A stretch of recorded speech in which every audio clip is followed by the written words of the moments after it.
Hello and welcome to another planning appeal case study video. I'm John Peters, and in this video I'm going to explain how we overcame a recent refusal by Richmond upon Thames Council for one of our clients. This planning appeal was to overcome the refusal for a side dormer roof extension that was refused by the local planning authority, which was Richmond.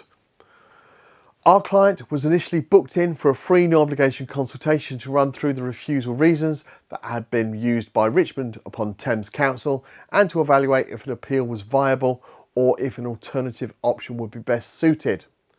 The free no obligation consultation, which in this case took about 20 minutes, found that the case was viable for appeal to the Planning Inspectorate, taking the decision process away from Richmond upon Thames Council Planning Department. This case was refused by Richmond upon Thames for the following reasons. The proposed dormer, by reason of its siting, size, design in relation to the roof slope, would distract from the appearance of the house and its neighbouring properties, resulting in harm to the visual amenities of the street scene and the character of the local area. Dormer window roof extensions can often be contentious and are often refused, especially if located on the sides, as this one was. It's not unusual for us to find a number of errors in various local authority planning officers' decisions. These errors do help us support the appeal cases.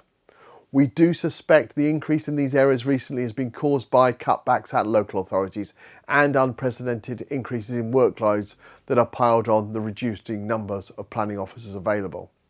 Many of you are repeatedly stating to us during the no obligation planning appeal assessment that you had little or no correspondence throughout the application process, and the first thing that you knew was receiving the refusal notice from the council, or in some cases the letter from ourselves. With planning appeals, experience really does matter. Our specialist appeals team, who handle over 2.5% of all planning appeals in England and Wales that are currently being produced and submitted, start by producing a comprehensive and robust appeal statement that in this specific case covered 34 pages and just over 6,400 words. It's important to detail in the appeal statement where the local authority failed in their assessment of the case and how and where possible both local and national policy applies in favour of the appeal. Additionally, if possible, bringing in similar cases that the Planning Inspectorate found in favour of at the appeal. Obviously, with the back catalogue we have of wins, we're able to use these cases and what the inspector said in them as additional argument to support the case we're working on. Recently, we had a client state that a competitor had said to them that they use our wins to help produce their appeals.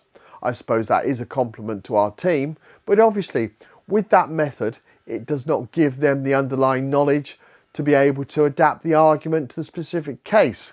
It is important to know that no two cases are exactly the same, and the arguments need to be produced for the specific case in hand. Once an appeal statement is completed, we send the document to our client, asking them to check that they're happy for us to submit the case. If we need to add any additional information that the client may have forgotten previously to supply, it's done at this point, and then the case is submitted to the Planning Inspectorate. It's vitally important that all documents and responses are submitted on time throughout the process, as failure to do so will result in the appeal not being successful, something we do hear about often when people attempt an appeal for the first time. Always ensure you use a professional who has considerable experience of appeals. It's worth asking them for some recent successful planning appeal case studies like you find on our website. Due to the large number of cases we represent, we have a dedicated team that liaises with the Planning Inspectorate on a daily basis. For this appeal, an independent planning inspector from the Planning Inspectorate visited the site on the 21st of May, and we're pleased to confirm that the appeal was upheld and permission granted on the 12th of June in a 3-page appeal decision notice. If you'd like to find out if we can help you with your planning appeal, complete our online form on our website www.planningappealsuk.com, and our new case support team will arrange for a free no obligation consultation with one of our planning appeal assessment professionals. Would you like to find an appeal case study for a certain type of application or even in a selected area? We have so many and not all of them are published or filmed, but that does not mean that we cannot show you what you're looking for. Ask our planning appeal assessment professional during your free no obligation consultation. Thank you for taking the time to watch this planning appeal case study video, and I look forward to producing the next one very shortly. Thanks a lot. Bye.